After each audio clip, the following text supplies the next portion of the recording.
If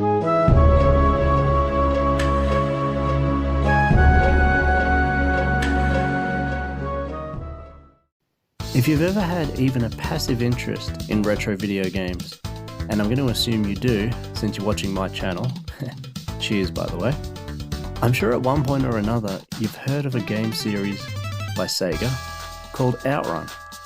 Outrun was one of Sega's most profitable arcade endeavours. It's a pseudo 3D racer with genre-defining graphics and iconic visuals. Its popularity and legacy live on even to this day. It's another story entirely for today's game. Battle Outrun, released in 1989 on the Sega Master System by Sega. This was a relatively rare release. It only came out in Brazil and Europe. So let's pop it in and see if it lives up to the Outrun legacy.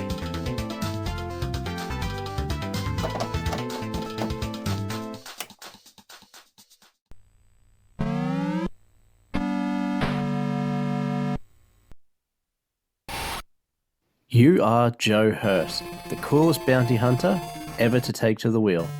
Your objective is to catch the 8 most wanted criminals. So buckle up and battle your way across the country to take them all down. So as you see here, you use your Crypt Keeper finger to select the radio dials for 4 music tracks.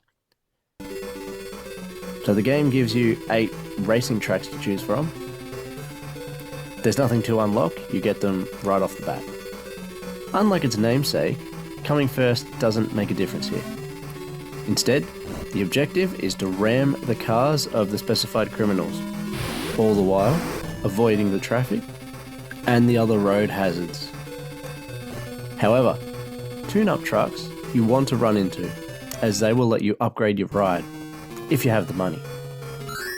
The body for durability, tyres for turning, engine for speed, the chassis for aesthetics, I think, and nitro for an essential nitro boost that I highly recommend buying if you can afford it. The tune-up truck only appears once per race, so don't window shop. So after a few minutes of taking in the scenery and avoiding the traffic the best you can, you'll come across the perpetrator, who you must smash into several times until he pulls over. Now once its car appears, so does a health bar, and there's also a music change. Now keep in mind there's a pretty strict time limit, so you don't want to mess around too much here. This is where the nitro comes in clutch. So on visuals, the scrolling is smooth, the turns look clear as they're coming up, the colours, sprites and backgrounds look excellent, and in my opinion they absolutely invoke that synthwave vibe. Now, speaking of, the 4 tracks, including the encounter music, are very enjoyable and really put you in a retro racing mood. Outrun's music is so iconic, in fact, it's become a subgenre in the synthwave music scene. So control-wise, it controls fairly well.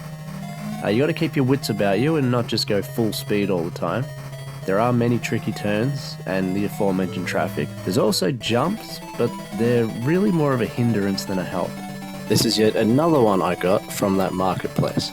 Now I have no memories of playing Outrun as a kid, but I'd always known it existed. A few years back, on the PS4, through the PlayStation Plus monthly game program, I downloaded a game called Horizon Chase Turbo, and I fell in love with it immediately.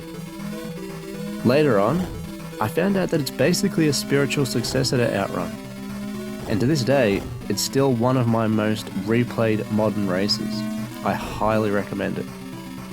So for pricing, it's around $30 for a cart, and it looks like it's in the ballpark of $70 for boxed, maybe a little more.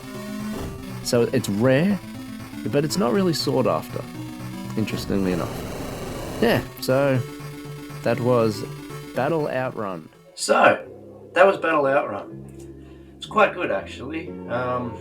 The levels dragged on a bit, but I really liked the visuals and the music. It's very cool. It's basically Enduro with a budget. Now, I don't have any normal Outrun games, just this one, so I've really got nothing to compare it to.